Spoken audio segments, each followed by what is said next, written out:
ఎక్కడ ఉంటారు? నచ్చిందా కలెక్షన్ అంతా?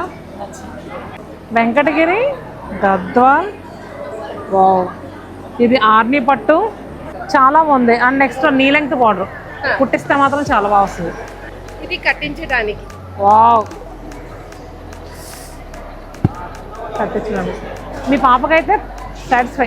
తనే పిక్ చేసుకుంది, అమ్మాయి తీసుకుంది. ఇక్కడికి రాకముందు ఎన్ని షాప్స్ తిరిగారు? మేము వెళ్ళాము అక్క, నేను జస్ట్ చూసొద్దాము అని. మాకు ఎక్కడ నచ్చలేదు. ఓకే, ఇంకా సరే ఇవాళ ఇది చూద్దాము, లేకపోతే మళ్ళీ ఫాదర్ ఇష్టము అని డిసైడ్ అయ్యాము. మొత్తానికి అన్నీ దొరికేసింది. మేము ఫ్రెండ్ కూతురు పెళ్లికి కూడా ఇక్కడే మీ షాప్ లోనే తీసుకుని వెళ్ళాం. 45,000 ఒక చీర, 9,500 ఒక చీర. Okay okay, yellow colour Guntur వరకు వెళ్ళి. గుంటూరు వరకు. మీ పాపది ఎంగేజ్మెంట్? అవునండి. ఎంగేజ్మెంట్ కోసం వెంకటగిరి పట్టు, కంచి పట్టు, గద్వాల్ పట్టు. ఎప్పుడు మీరు చూస్తూ ఉంటాం, క్వాలిటీ అది సూపర్ ఉంటుంది. మా ఫ్రెండ్స్ని కూడా పంపించాను ఇక్కడ ఫంక్షన్స్. సో ఇప్పుడు లక్కీగా ఇక్కడ ఉంది కదా అని చెప్పేసి